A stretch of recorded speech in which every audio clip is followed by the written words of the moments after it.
Hello students, this is the first lecture on sequence and series. This is a very basic introduction about sequences. In this lecture, we will talk about the basic definition of sequence, and then we will move on to how to write sequence, and then we will look upon the limits, how to find out the limits of sequences, and finally we will see how we can write sequences in the recursive formula.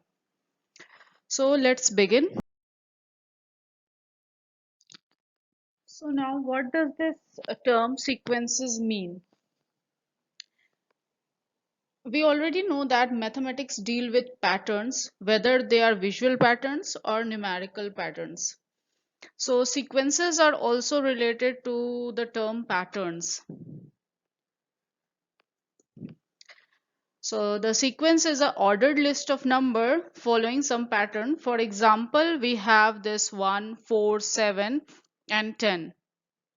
So now by looking at this sequence, you can observe the pattern and you can predict what the other terms, like after 10 what it will come. It will come 13.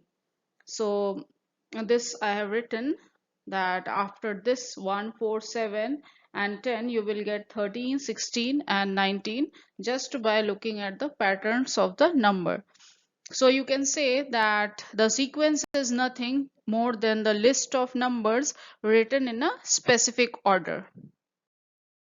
Generally, sequence terms are denoted as follows: A1 for the first term, A2 second term, then an for the nth term, and an plus 1 for n plus 1th term. So consider a sequence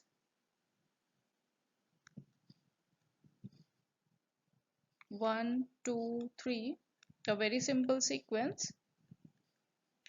So following this terminology, we can write A1 is equal to 1, A2 that is second term is equal to 2, A3 is equal to 3 and An is equal to n. So this is the first term, this is the second term and this is the nth term. Now we want to define the sequence and give it a mathematical definition. So we write a infinite sequence of numbers is a function whose domain is a set of positive integers greater than or equal to some integer n naught. So let us make this definition more clear by an example. For this, consider a sequence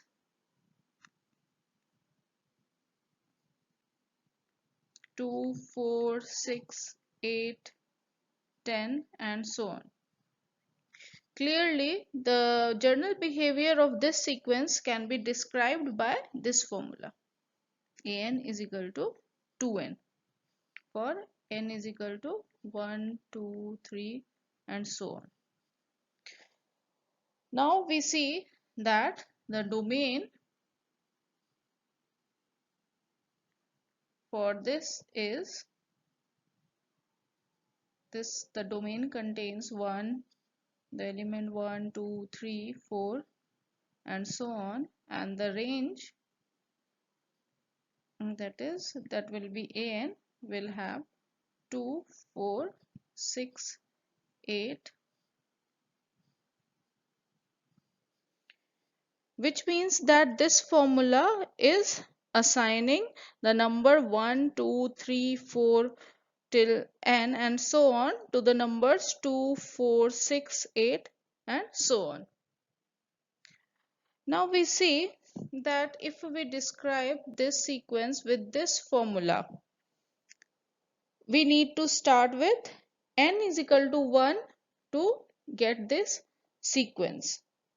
Like if you put n is equal to 1, you will get 2. If you put n is equal to 2, you will get 4. Then n is equal to 3, you will get 6, 4, 8 and so on. But if you write an is equal to 2n minus 2. So now to get this sequence, you need to start with n is equal to 2. So it is not necessary that we start, or the domain of this should contain, like should start from 1. It depends upon how you write the formula for an. For this, the n should be from 2, 3 and so on to get this formula. I hope this is clear, that how you write the sequence will give the elements of the domain. So it is not necessary that you start from 1.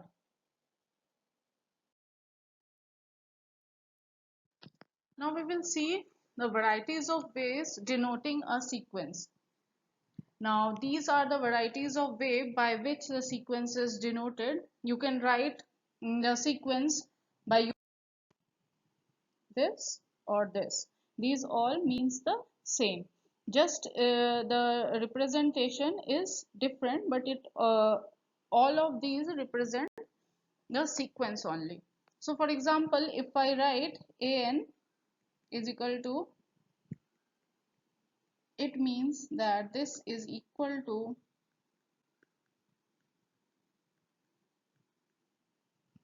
similarly, if I write an, this is equal to 1, 1 by 2, and if I write, this again means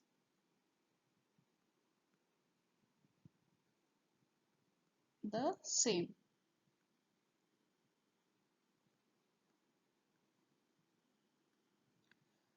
So if you find this symbol somewhere, or this or this or this, these are saying that this is a sequence, this is representing a sequence with an as a nth term.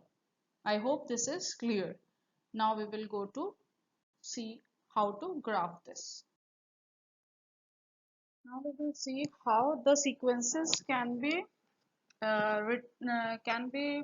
represented graphically. So I'll take very simple sequence,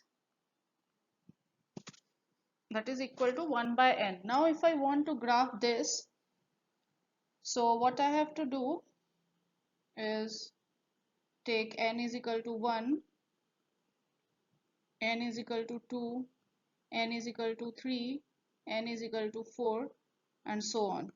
So your an for n is equal to 1 will be 1. Firstly, I'll write the coordinate. For n is equal to 1, your an is 1. For n is equal to 2, your an is 1 by 2. For n is equal to 3, your an is 1 by 3. For n is equal to 4, n is 1 by 4, and so on. So this is my first point. This will be half. Then this is 1 by,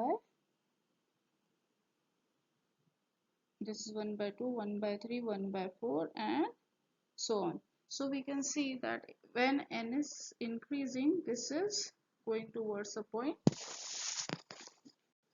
approaching towards a fixed number, that is 0.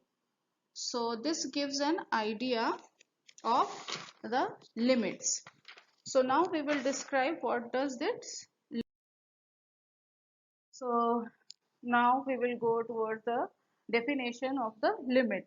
You have already seen that in the figure,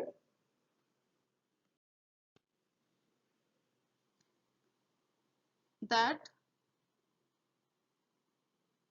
and we're approaching towards the point L is equal to 0. So this L is called as a limit point. So I can say it as that if sequence an converges to some finite value L, we write limit n tending to infinity an, that is your sequence, you can write it as this, is equal to n, L. So in other words, you can say the value of all ans approaches towards L as n approaches to infinity. You remember that if I took this sequence, all ans were approaching towards 0. You have seen in the graph, as I'll go towards infinity, my an will start converging towards 0. As n tends to infinity, an will converge towards 0. So now we have two important points, that L is called as a limit of the sequence, and if the limit of the sequence exists, then it will be always unique. So you need to remember this, that always if the limit of the sequence exists, then it should be always be unique.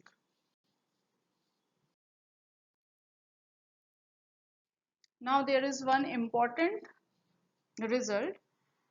So this means that if n tending to infinity, if you have a sequence and n tends to infinity, you get L, that is L exists and it is finite, then we say that the sequence is convergent. On the other hand, if this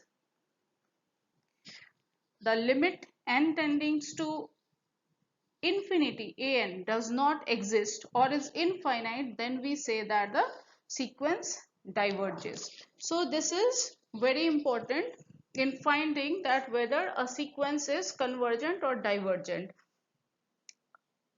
Like you will say a sequence is convergent if you can find this L which is unique and finite, then you will say that the sequence is convergent, and if you cannot find such an L, you will say that the limit doesn't exist and the sequence diverges. So let us consider few examples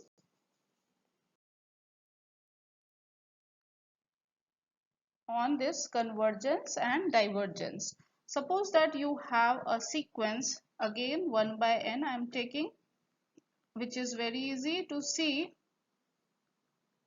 that this, what is n?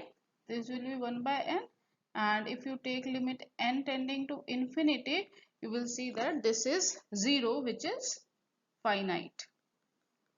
So this sequence, so the sequence 1 by n is convergent. Now the second example, if I have a sequence like this, so if you find the limit n tending to infinity an, that is limit n tending to infinity n square is equal to infinite, this is obviously not finite. So you will say that the sequence diverges. Another example we can take is for the sequence an minus 1 by n, which is equal to, you can easily see that this will be minus 1 plus 1 minus 1 plus 1 and so on. And here if you find, the limit will be limit n tending to infinity an will be equal to limit n tending to infinity minus 1 की power n, that is minus 1 plus 1 when n is odd, and this will gives positive value when n is even. So the limit is not unique, and so this sequence also diverges. So only this one has a limit which was finite and unique, so this one will be convergent. Other two are divergent because here the limit is infinity and here the limit are not unique. So this sequence will be divergent. So I hope that now you are getting the definitions of limit and how you can say that a sequence is convergent or divergent. Just you have to find out the limit, and if limit is finite, and it is unique, you will say that the sequence is convergent. If it is not unique, or it is plus infinity or minus infinity, you will say that the sequence is divergent. Uh, so now I hope that that thing is clear. We will move on to other examples also, but before then I also want to give you the precise definition of limit. Now we say that limit an tends to L if for every epsilon greater than 0 there is an integer n such that an minus L, that is the distance between an and L, should be less than epsilon whenever n is greater than some constant or some integer n. Now what does this mean? We will have a look on it by taking some. Now we will see the geometrical interpretation of the precise definition of the limit, which will make the things more clear. So I have made this diagram in MATLAB. I have plotted this sequence for n from 1 to 10,000, and then if I find the limit, I can see easily that its limit is equal to 1.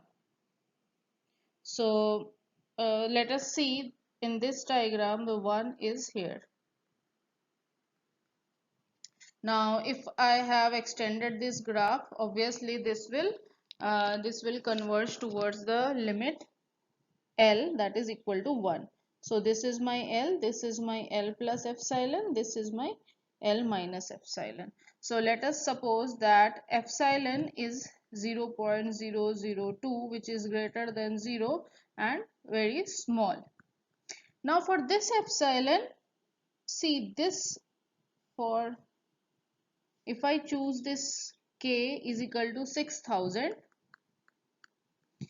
I can see that after this value all the ANs are lying inside this band. This means that this is less than epsilon for every n greater than k, or you can write this as an lies in between this interval for every n greater than k. So you can easily see from the graph that whenever I choose a k, and after which if an all ans lie inside this band, then the sequence is convergent. Now I took an example for 1 epsilon value. You can do it for every epsilon value that is greater than 0. You will always find this k. It is always possible, whatever epsilon you chose. And whenever you can do that, you can say that the sequence is converging to a limit L. I hope this is clear. You will be not using this definition. Still, it is very important to make yourself clear about the precise definition of limits. Now we will discuss about the recursive definition. So far we have calculated an directly from the value of n. That means that if I write the sequence is equal to this, that means an you can find by the value of n. Now this is always not possible and requires a recursive formula. For example, Fibonacci series. You already know the Fibonacci series is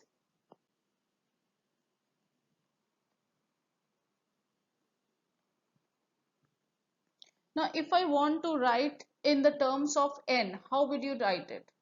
It is always not possible. So the recursive formula is also allowed to describe the sequences. So I can write this easily like a1 is equal to 1, a2 is equal to 1, and an plus 1 can be written as an plus an minus 1. You can see from n is equal to, like if you take n is equal to 2, you will get a3, which is a2 plus a1. So you will get this 2. Then you can get this 3 by adding these two. Again 5 by adding these two. So you can always write a sequence like this in terms of n, or you can use a recursive formula like first and the other terms. If it doesn't falls in formula, you can write it individually, and then you can write the other terms as a term of the previous terms or the preceding terms. So this is a recursion formula. This is just a way of representing a sequence. You can see another example, like if I write a sequence of 1, 2, 6, 24 and so on. What do you observe? You observe that this a1 is equal to 1 and this is nothing but it is multiplying with n and the previous term. Like this is, if you say this is a1, this is a2, this is a3, this is a4. So how can you get a2? By multiplying this with 2 into 1.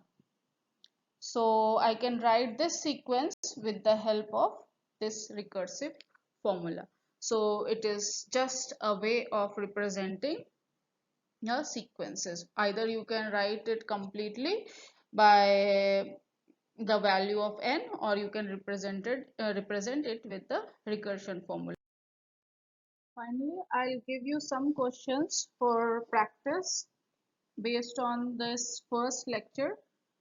So the first question is that you are given an, you need to find out a1, a2, a3 and a4. So this is the question, that for the for the for the given formula for the nth term an of the sequence an, find the values of a1, a2, a3 and a4. So first is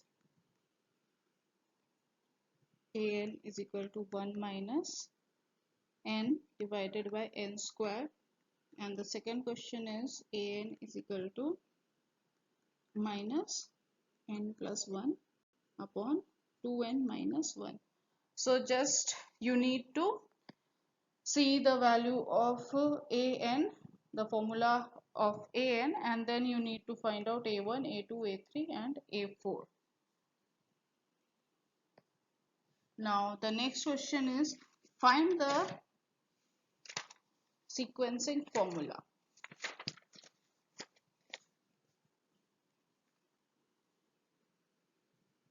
So question is find the formula for the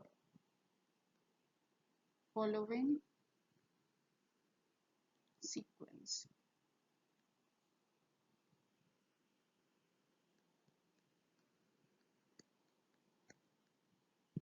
Suppose you have this sequence, you have to write down the formula. And the next one is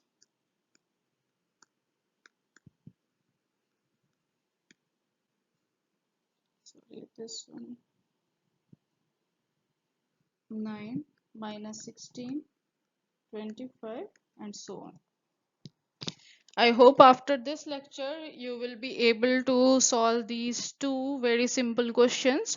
We will come out with the next lecture on the sequence. Before that, I hope everything is clear. Thank you.